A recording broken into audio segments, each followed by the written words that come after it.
सुंदरता की तरफ।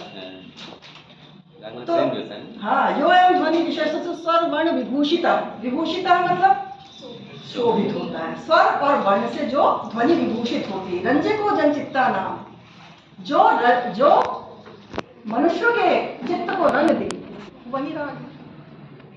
रंजको जनचित्ता नाम सह राग कथितो बुधई। तो ये वाली जब बात आती है तो रंजन जब हो जाए तो समझ लीजिए कि आप कहाँ हैं।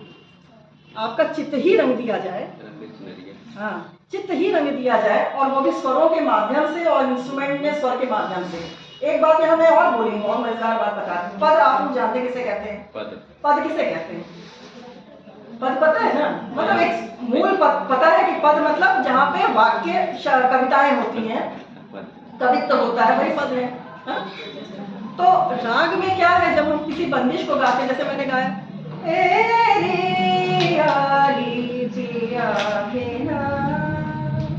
मेरे गा गया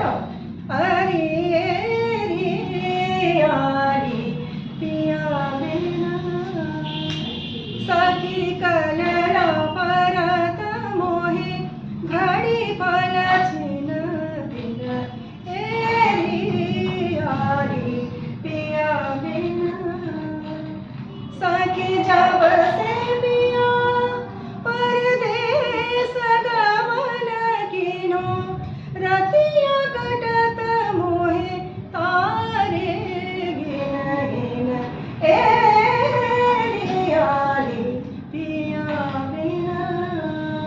है ना। अब इसमें क्या है, ये पद है, आपको अर्थ का बोध हो रहा है, अर्थ निकल के आ रहा है। अब आप देखिए, अब आप ये देखिए कि यहाँ पे शब्द है, स्वर है।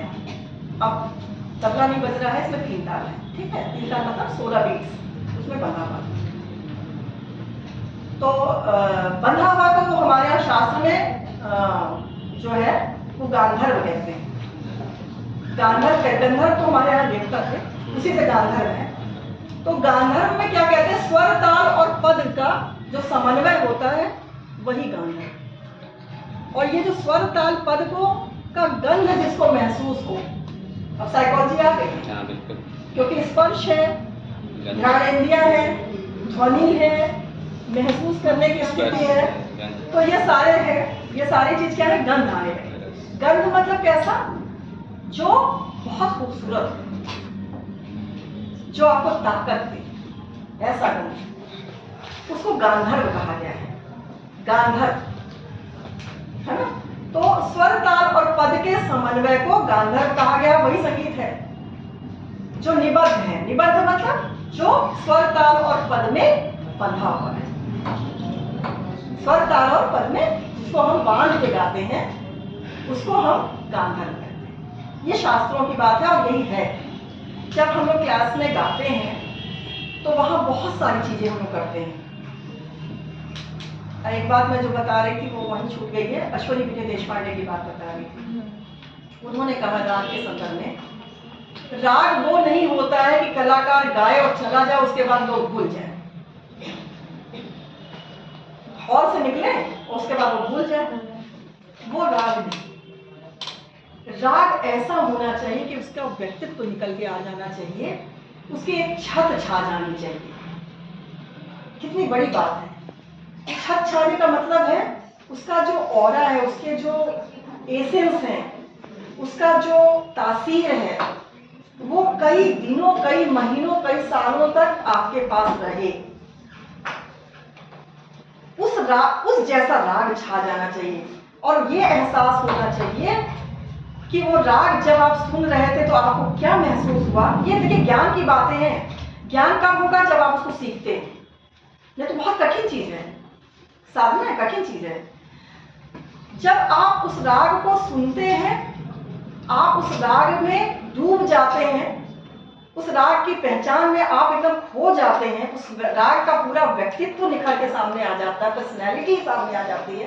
जैसे अभी मैंने केवल यमन गाया, पर्सनैलिटी आ रही है कुछ, राग यमन है ना। अब आप देखिए, महीनों सुनिए, आपको कोई बताने की जरूरत नहीं पड़ेगी, आप खुद ही कहीं चलेगा तो आप बता देंगे तो नहीं सुना हुआ लग रहा है, शायद राग यमन ही है, आप खुद महसूस करने लगेंगे जब आप महीनों सुनेंगे तो। फिर ये राग छाना चाहिए।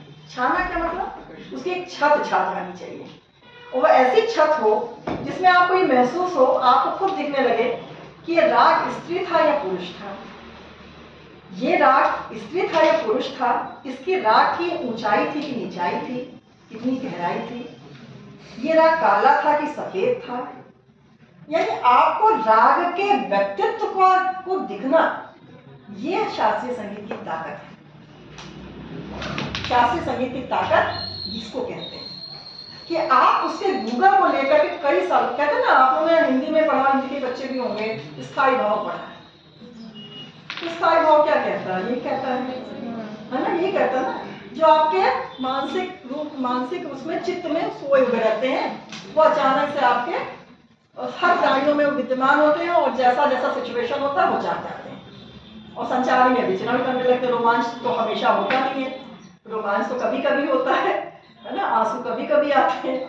तो ये जो चीजें हैं, ये देखिए हिंदी से रिलेटेड है। साहित्य की बात मैंने की, और पद की जब बात करें तो वहाँ एक सार्थक पद हमने बात की। सार्थक पद का मतलब जहाँ पे आपको कविता के माध्यम से, कवित्व के माध्यम से हमने बंदिश सुनाई, है ना।